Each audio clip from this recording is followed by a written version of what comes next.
BJP का हर dialogue अब घिसा पिटा दिखाई दे रहा है।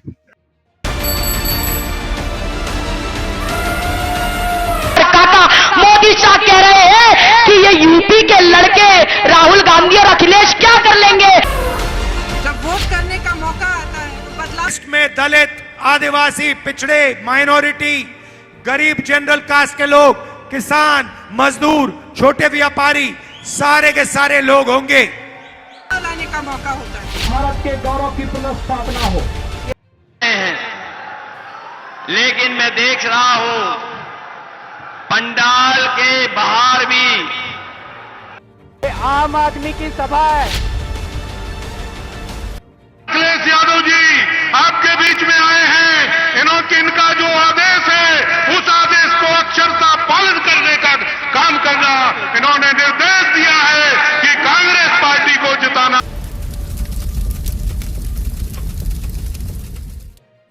माननीय राहुल गांधी जी का मैं प्रणाम करता हूं, वंदन अभिनंदन करता हूं। मैं अपनी बुंदेलखंड की जनता को प्रणाम करके मैं आप सबसे निवेदन करता हूं, वंदन करता हूं कि आप ये लड़ाई संविधान और सम्मान की है। इसमें हम आपको एकजुट होकर के इंडिया गठबंधन की सरकार बनाने का काम करें,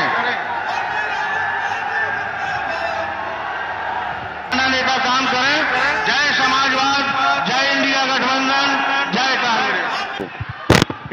इस बार 140 करोड़ जनता 140 सीटें के लिए भी तरसा देगी।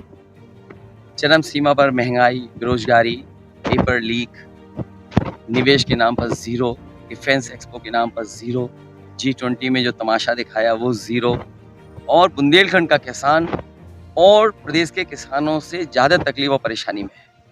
उसको जो राहत मदद मिलनी चाहिए थी वो नहीं मिली, उसको धोखा मिला।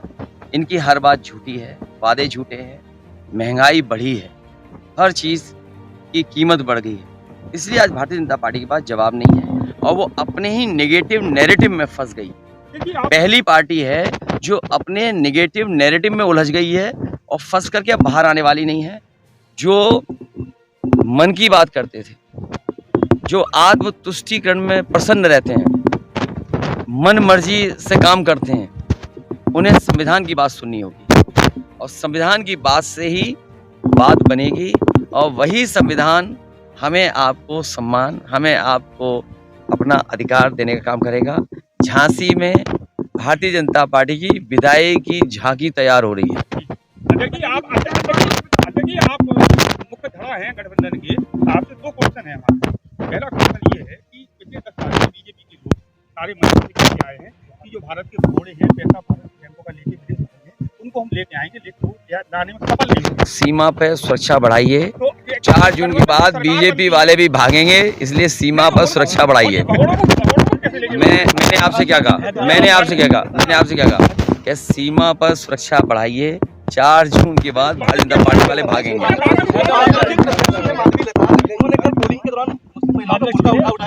देखिए, इसलिए मैंने कहा बीजेपी का जो नेगेटिव नैरेटिव है, जो उनके नकारात्मक राजनीति है, नकारात्मक नफरत भरी राजनीति, और याद कीजिए हजारों साल पुरानी कहावत है, जो दूसरों के लिए गड्ढा खोदते हैं वो अंतोगत्वा उस गड्ढे में गिरते हैं।